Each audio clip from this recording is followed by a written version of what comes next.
इस trendy outfit को मैंने सिर्फ 3 मीटर कपड़े से बना करके तैयार किया है।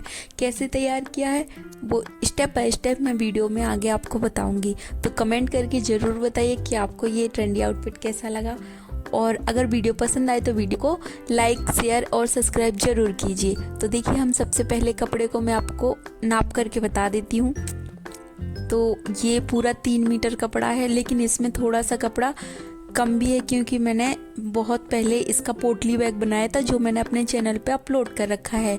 तो इसी में से मैंने वो कपड़ा यूज़ किया था। उस टाइम पे मेरे दिमाग में नहीं था कि मैं इस कपड़े से कभी आउटफिट रेडी करूँगी। ऐसे ही मैं 3 मीटर मतलब किसी दूसरी चीज़ के लिए लेकर आई थी, लेकिन ट्रेंडी आउटफिट के चक्कर में मैंने आज इसका यूज़ ही कर लिया। तो चलो, सबसे पहले हम कुर्ते की कटिंग करेंगे। जैसे हम नॉर्मली कुर्ते की कटिंग करते हैं वैसे ही हम कपड़े को बिछा लेंगे और फोल्ड करके जितना कपड़ा हमें कुर्ते के लिए चाहिए उतना हम मार्क कर लेंगे और बाकी का कपड़ा हम कट करके अलग कर देंगे। तो इस तरीके से जितनी भी हमें चौड़ाई चाहिए उतनी हम रखते हुए इसके बाद हम यहाँ से कटिंग कर देंगे। मेरा चेस्ट राउंड 36 है, तो मैं उसके अकॉर्डिंग ये कुर्ती तैयार कर रही हूँ। तो आपका जो भी मेज़रमेंट है उस हिसाब से आप कपड़े को फोल्ड करके उसकी कटिंग कीजिए। यहाँ हमने कपड़े की कटिंग कर ली है। अब एक पार्ट को हम हटा के साइड में कर देंगे और जो कुर्ते वाला पार्ट है उसको अच्छे से हम फोल्ड करके बिछा लेंगे। जिस तरीके से हम नॉर्मल कुर्ते की कटिंग करते हैं सेम वैसे ही हमें इसकी भी कटिंग करनी है। तो यहाँ सबसे पहले हम कपड़े की लेंथ ले लेंगे। तो मैंने यहाँ पे लेंथ 41 इंच रखी है। आप कम या ज़्यादा अपने हिसाब से रख सकते हैं। तो इस तरीके से 41 इंच पर हमने निशान लगाया है। दोनों साइड 41 इंच पे निशान लगा लिया और फिर स्केल से इस लाइन को हम सीधा कर देंगे। नीचे 1.5 इंच हमने फोल्डिंग के लिए भी रखा है। फिर इसके बाद यहाँ पे हम शोल्डर के लिए भी निशान लगा लेंगे। तो जो भी आपका शोल्डर है उसका हाफ लेना है। मैंने यहाँ पे 7 इंच पर निशान लगाया है। आप अपने शोल्डर के अकॉर्डिंग निशान लगाएं। और आर्म होल के लिए भी मैंने यहाँ 7 इंच पर ही निशान लगाया है। यहाँ से भी हम नाप लेंगे और बराबर करते हुए देखिए यहाँ सीधी लाइन खींच देंगे। इस तरीके से लाइन खींचने के बाद यहाँ पे भी हम इस तरीके से एक लाइन खींच देंगे। यहाँ फिर आसानी होगी हमें चेस्ट का निशान लगाने में। तो यहाँ चेस्ट का 4th पार्ट लेना है। तो यहाँ 9 इंच पर मैंने निशान लगाया है इस तरीके से। और यहाँ से 7 इंच डाउन जाएंगे कमर के निशान के लिए। तो देखिए यहाँ से फिर आर्म होल के निशान से 14 इंच नीचे जाएंगे हिप के निशान के लिए। अब इन निशानों को भी हम सीधा कर देंगे। और आपको इसकी अगर यहाँ पे कटिंग समझ में नहीं आ रही है तो मैंने अलग से कुर्ते की कटिंग की वीडियो अपलोड कर रखी है, तो वहाँ जा कर के आप देख सकते हैं। तो तीनों निशान हमने लगा लिए। आप कमर का 4th पार्ट लेकर यहाँ पे भी हम निशान लगा देंगे। यहाँ 8 इंच पर निशान लगाया है और हिप के लिए मैंने यहाँ 10 इंच पर निशान लगाया है। तो आप अपने मेज़रमेंट के अकॉर्डिंग ही निशान लगाएं। मैंने अपने मेज़रमेंट के अकॉर्डिंग निशान लगाया। अब निशानों को आपस में मिला दिया और यहाँ पे 2-2 इंच का मैंने सिलाई मार्जिन रखा है। तो आप इससे कम या ज़्यादा भी रख सकते हैं। अब आपस में इनको भी हम इस तरीके से मिला देंगे। अब नीचे की तरफ भी हम निशान लगा लेंगे। तो यहाँ 11.5 इंच पर मैंने रखा है। आप जो भी अपना घेर रखना चाहते हैं उस हिसाब से रख सकते हैं। और यहाँ लगभग मैंने 1.5 इंच पर इस तरीके से सिलाई मार्जिन दिया है जो कि हमें फोल्डिंग के लिए काम आएगा। अब यहाँ पे हम आर्म होल के लिए निशान लगाएंगे। तो 1.5 इंच पर इस तरीके से निशान लगाया और इसकी गोलाई देंगे। देखिए, आप प्रॉपर गोलाई के साथ इसको शेप दें। मैंने थोड़ा सा कुछ अलग ट्राई करने के लिए इस तरीके से निशान लगाया है। तो आप प्रॉपर गोलाई के साथ ही निशान लगाएं। फिर ½ इंच इस तरीके से निशान लगाएं और फिर इसकी हम कटिंग करेंगे। तो आप अपने मतलब प्रॉपर शेप ही दे करके निशान लगाएं। मैं बार बार आपसे एक ही चीज़ बोलूँगी। फिर यहाँ गले के लिए 2 इंच पर निशान लगा दिया है। अब इसकी हम कटिंग करेंगे। तो देखिए, आराम से इसकी कटिंग इस तरीके से हमें कर लेनी है और ये बहुत ही आसान तरीके से हमारी कुर्ती की कटिंग हो जाएगी। इसके बाद देखिए यहाँ पे हम नॉचेस लगा देंगे। अब हम क्या करेंगे, बैक पार्ट को अलग कर लेंगे और फ्रंट पार्ट को इस तरीके से रख करके जो ½ इंच का हमें गोलाई देनी है आर्म होल पर वो भी हम यहीं पे दे देंगे। देखिए, यहाँ पे ½ इंच की हमने गोलाई दे दी है। अब यहाँ इसको इस तरीके से खोलेंगे और मैंने देखिए बकरम को इस तरीके से कपड़े पर सेट करके रखा हुआ है तो यहाँ हम अच्छे से इसको इस तरीके से रखेंगे और सेंटर में एक चौक से निशान बना लेंगे और इसके ऊपर हम बकरम को इस तरीके से सेट कर देंगे। तो इस तरीके के जब भी आप कपड़ों में सूट बनाएं तो गले पे बकरम का यूज़ ज़रूर करें। और पिनअप करके अब गला कैसे लगाना है वो मैं आपको आगे बताती हूँ।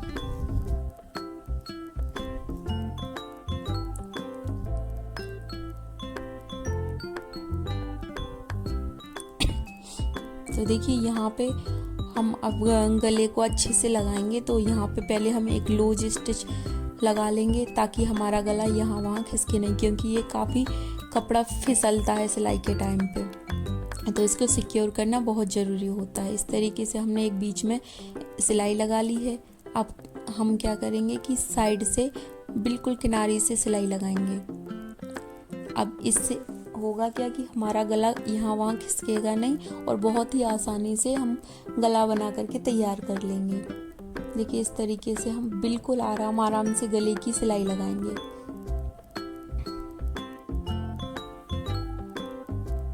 ये देखिए हमारे गले पे हमने सिलाई लगा ली है। इसके बाद हम कपड़े को अच्छे से सेट करते हुए इसकी लगभग 1/2 इंच पर कटिंग कर लेंगे। देखिए 1/2 इंच के आसपास हमने मार्जिन छोड़ा और कटिंग कर ली। अब जो दूसरी साइड है ना बकरम की, वहाँ पे हम इस तरीके से कपड़े को फोल्ड करते हुए हमें सिलाई लगा लेनी है। इस सिलाई को आप पहले भी लगा सकते हैं गला स्टिच करने से, मैंने साथ ही साथ लगाना पसंद किया। इस तरीके से फोल्ड करते हुए आप सिलाई लगाते जाएं। ध्यान रहे कि जो नीचे से सूट का गला है वो इसमें दबना नहीं चाहिए, तो आराम से आप इसकी सिलाई लगाएं। देखिए यहाँ पे हमने सिलाई को कर लिया है कंप्लीट। अब इस तरीके से इसको पलटते हुए यहाँ छोटे छोटे से कट्स लगा देंगे। तो जो हमने सिलाई लगाई थी गले के लिए, ध्यान रहे कि वो कटनी नहीं चाहिए। इस तरीके से छोटे छोटे कट लगाने के बाद हम इसको पलट लेंगे और यहाँ पे जो हमारा बकरम है उस पर इस तरीके से एक सिलाई लगा लेंगे। तो जो किनारी है उससे थोड़ा सा दूरी पर हमें ये सिलाई लगानी है। इससे जब हम गले को पलटेंगे तो बहुत ही आसानी से गला पलटने में हमें परेशानी नहीं आएगी और आसानी से गला पलट जाएगा और इससे फिनिशिंग भी बहुत ही अच्छी आती है। देखिए हमने सिलाई लगाई, अब इसको इस तरीके से पलट लेंगे और टॉप स्टिच इस पर लगा लेंगे। बिल्कुल किनारे से हम सिलाई लगाते जाएंगे। आप चाहो तो और फिनिशिंग के लिए इस पर पहले प्रेस लगा लें, फिर इसके बाद सिलाई लगाएं। मैंने बिल्कुल आराम से इसके बिल्कुल किनारे पर सिलाई लगाते हुए इस तरीके से इसको कंप्लीट किया है।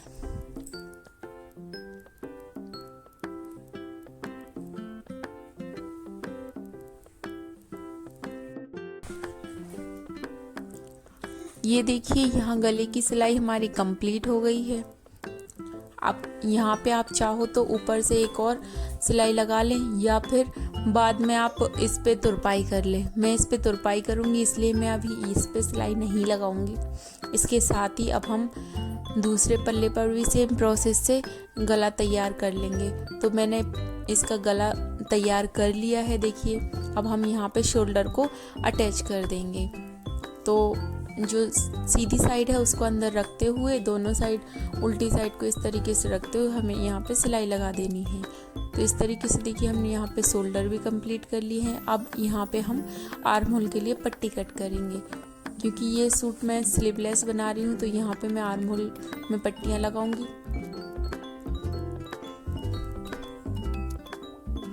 तो इस तरीके से हमें तिरछी पट्टी कट करनी है। सीधी पट्टी कट करने से आर्म होल की फिनिशिंग नहीं आएगी, तो इसी तरीके से आप पट्टियों को तिरछाई कट करें। देखिए इस तरीके से पट्टी कट करने के बाद यहाँ पे जो एक्स्ट्रा पार्ट है उसको हम कट कर देंगे और फिर इस तरीके से पट्टी लेकर के सूट को सीधा रखना है और पट्टी को इसके ऊपर इस तरीके से लगाना है। लगाने के बाद अंदर की साइड पलटते हुए सिलाई लगा देनी है। तो इस तरीके से आर्म होल बन करके हमारे तैयार हो जाएंगे। फिर सूट को यहीं पे हम फिटिंग भी लगा लेंगे। तो यहाँ पे इस तरीके से उल्टा करते हुए हमें सूट को रखना है। अब चौक लेनी है और जो हमारे फिटिंग के निशान हैं उनको डार्क करना है। तो देखिए इस तरीके से जो हमारे निशान है उस पर हम इसको डार्क करते जाएंगे और फिर पलट करके दूसरी साइड भी इन निशानों को सेम इस तरीके से टैप करते हुए बना लेंगे। दूसरी साइड भी देखिए हमने निशान बना लिए हैं। अब इसके बाद पहले हम आर्म होल लगाएंगे। आर्म होल की फिनिशिंग करने के बाद यहाँ पे हम फिटिंग के निशान भी लगा लेंगे। तो देखिए हमारी फिटिंग भी लग गई है। अब यहाँ जो साइड कॉर्नर है और नीचे के साइड हमें इस तरीके से फोल्ड कर लेना है। तो हमने यहाँ पे फोल्ड कर लिया है और हमारा कुर्ता बिल्कुल बन करके हो गया है तैयार। अब ये बहुत ही सिंपल सा लग रहा है, तो इसके लिए हम थोड़ा सा इस पे हैंड वर्क करेंगे और नीचे से की साइड हम लेस लगाएंगे। तो कैसे करेंगे चलो हम बताते हैं। तो मैंने यहाँ पे कुछ बीड्स लिए हैं और यहाँ सुई धागे का यूज़ करेंगे हम। तो इस तरीके से अंदर से बाहर की तरफ सुई और धागे को इस तरीके से डालना है इसमें, और एक एक करके बीड्स को इसमें लगाते जाना है और स्टिच करते जाना है। देखिए कैसे करना है वो मैं आपको बता देती हूँ। तो यहाँ पहले हम धागे की अच्छे से गांठ लगा लेंगे। अब एक एक करके इस तरीके से देखिए सुई में हम ये बीड्स को पिरोते जाएंगे और बिल्कुल किनारे पे खिसकाते हुए फिर सुई को अंदर की साइड देखिए बिल्कुल किनारे से डालते जाएंगे और फिर वापस से बिल्कुल उसी के सटाते हुए निकालना है सुई को, और फिर सेम प्रोसेस हमें फॉलो करनी है। बिल्कुल ये आराम से करें ताकि बहुत ही फिनिशिंग के साथ बन करके तैयार हो जाता है। तो यहाँ पे देखिए मैंने सेम प्रोसेस यहाँ फॉलो की है और ये हमने इस तरीके से गला बना करके तैयार किया है। आप अपनी पसंद से जो भी आप गला बनाना चाहते हो उस तरीके से बनाएं। मैंने बस इसको सिंपल ही रखा है, ज़्यादा कुछ डिज़ाइन करने की कोशिश नहीं की है यहाँ पे। तो देखिए बिल्कुल सिंपल सा मैंने यहाँ पे गला बनाया और नीचे के साइड मैंने इस तरीके से लेस लगा दी है। तो ये हमारा कुर्ता कंप्लीट हो गया। अब हम यहाँ पे प्लाजो की कटिंग करेंगे। तो जो हमारा कपड़ा यहाँ से कटा हुआ है वहाँ एक सीधी लाइन हम खींच लेंगे। तो स्केल से हम एक सीधी लाइन इस तरीके से खींचेंगे और इसको हम कट कर देंगे। इसकी इस तरीके से कटिंग करने के बाद कपड़े को हम 4 फोल्ड में कर लेंगे इस तरीके से करने। इसके बाद हम क्या करेंगे कि यहाँ पे लंबाई ले लेंगे। तो हमारे प्लाजो की जो लेंथ चाहिए वो 38 इंच चाहिए, ये 34 इंच है। तो ऊपर और नीचे हम बेल्ट और मुहरे के लिए अलग से कपड़ा लगाएंगे। यहाँ पे हम हिप का 4th पार्ट लेंगे और 3 इंच लूजिंग ऐड करेंगे। तो यहाँ पे मैंने 13 इंच पर निशान लगाया है इस तरीके से, और यहीं से हम आसन के लिए निशान लगाएंगे। वो भी हमें 13 इंच ही रखना है, लेकिन यहाँ पे मैंने बेल्ट अलग से लगाना है तो 2 इंच माइनस करके रखा है। अगर आपका हैवी साइज है तो आप 13 इंच पूरा ही रखिए, बेल्ट को माइनस मत कीजिए। फिर इस तरीके से सीधी लाइन खींच दी और इसके बाद यहाँ पे जो 2 इंच आगे की साइड बढ़ाते हैं उसमें कपड़ा कम है तो यहाँ पे हम म्यानी लगाएंगे। तो वो हम बताते हैं कैसे लगानी है। यहाँ पे फिर मोहरे के लिए हम 11 इंच पर मैंने निशान लगाया है। आप कम या ज़्यादा रख सकते हैं और फिर स्केल से इन दोनों निशानों को आपस में मिला देंगे। ये बहुत ही सिंपल प्लाजो की कटिंग है, बहुत ही आसान तरीके से मैंने आपको बताई है। और इसके बाद इसकी हम कटिंग कर लेंगे। तो जब हमारे पास कपड़ा कम रहता है तो हमें बहुत ही स्मार्ट तरीके से कटिंग करनी होती है, तो आसान तरीके से हमारा सूट बन करके तैयार हो जाता है और बिल्कुल भी इसमें परेशानी नहीं आती। तो देखिए हमने म्यानी की भी कटिंग कर ली है इस तरीके से। अब लगाना मैं आपको बता देती हूँ कि किस तरीके से लगाना है। तो इसकी जो विड्थ है वो 5 इंच है। अगर आपका हैवी साइज है तो 7 तक आप रख सकते हो। देखिए इसको इस तरीके से खोल लेंगे दोनों पल्लों को, और एक इस साइड और एक इस साइड रखते हुए हमें यहाँ पे म्यानी अटैच करनी है। तो कैसे करनी है देखिए, इस तरीके से हमने दोनों कपड़ों के बीच में रख करके म्यानी को अटैच कर लिया। अब यहाँ पे हम जो मुहरी है उसको लगाएंगे। तो यहाँ पे मुहरी लगाने के लिए मैंने बकरम को कपड़े के अंदर इस रख करके प्रेस कर लिया है और चिपका लिया है। तो डबल कपड़ा लेकर के उसके अंदर हमें इस तरीके से बकरम को चिपका लेना है और फिर कपड़े को इस तरीके से उल्टा रखते हुए हमें सीधी साइड फोल्ड करना है। कैसे करना है वो आपको सिलाई के टाइम पे मैं बताती हूँ। तो देखिए बिल्कुल सिंपल सी प्रोसेस है और ये आसानी से यहाँ पे लग जाएगा। और हमारे जो प्लाजो की लेंथ है वो यहाँ पे लगभग 2.5 इंच के आसपास बढ़ जाएगी, क्योंकि लगभग 2.5 इंच के आसपास हमारे बकरम की जो विड्थ है वो यहाँ पे मिल गई है हमें। तो यहाँ पे हम कपड़े को उल्टा रखते हुए इस तरीके से सिलाई लगाएंगे सिलाई लगाने के बाद देखिए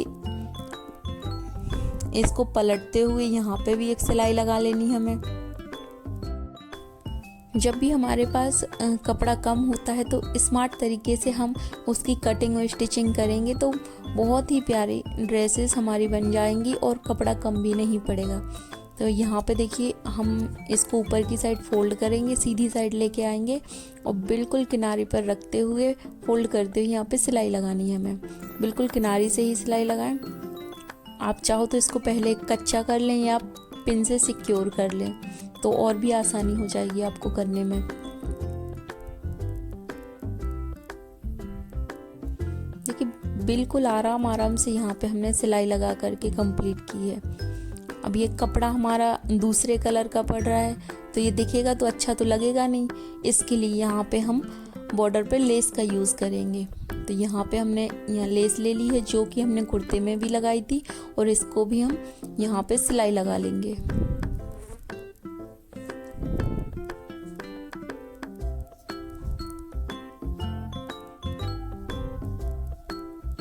एक सिलाई ऊपर की साइड भी हम लगा लेंगे।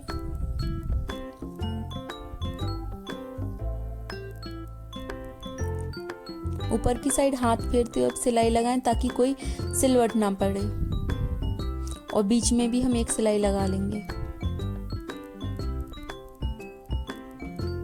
ये देखिए कितनी फिनिशिंग के साथ हमारा ये पोंचा बन के तैयार हो गया है। इसके बाद हम इस तरीके से इसको रखेंगे और सेट करते हुए मोहरे से मोहरे मिलाएंगे और लगभग ½ इंच के आसपास छोड़ते हुए यहाँ पे सिलाई लगानी है हमें।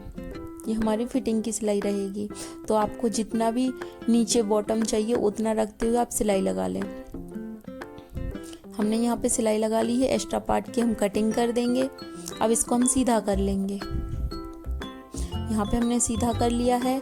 अब यहाँ पे हम हिप का इस तरीके से राउंड लेते हुए नाप लेंगे और उसी के साइज का हम कपड़ा लेंगे और कपड़े में 1 इंच प्लस करके रखेंगे जो कि हमारे सिलाई मार्जिन का रहेगा, जो हमें बेल्ट के लिए कपड़ा चाहिए है। तो यहाँ पे हमने बेल्ट के लिए कपड़ा ले लिया है, इसको आपस में जोड़ करके लेंथ में 1 इंच प्लस कर देंगे और जो इसकी विड्थ मैंने रखी है वो 5 इंच रखी है। तो यहाँ पे हम इसको बेल्ट को लगा करके तैयार कर लेंगे। देखिए हमने यहाँ बेल्ट को लगा लिया है। अब इसमें हम इलास्टिक डाल लेंगे। तो जो भी आपकी कमर है, कमर में 3 से 4 इंच माइनस करके हमें जो इलास्टिक है उसकी लंबाई लेनी है। तो यहाँ हमने बेल्ट में इलास्टिक भी लगा ली है। तो यहाँ हमारा प्लाजो बन करके हो गया तैयार। देखिए कितना सुंदर लग रहा है और इसकी लेंथ भी हमें प्रॉपर मिल गई है और ये हमारा कुर्ता भी यहाँ बन करके तैयार हो गया है। और अगर आपको इसमें आस्तीन लगानी है कुर्ते में तो ½ इंच के आसपास आप कपड़ा एक्स्ट्रा ले करके इसमें आस्तीन लगा सकते हैं। ये बहुत ही पहनने के बाद सुंदर लग रहा था, फिटिंग भी बहुत प्यारी आई थी। और आप कमेंट करके ज़रूर बताएं कि आपको इसमें मेरा लुक कैसा लगा। और मेरे पास ये 2 पोटली हैं तो आप कमेंट करके बताएं कि कौन सी ज़्यादा इस पे अच्छी लग रही है।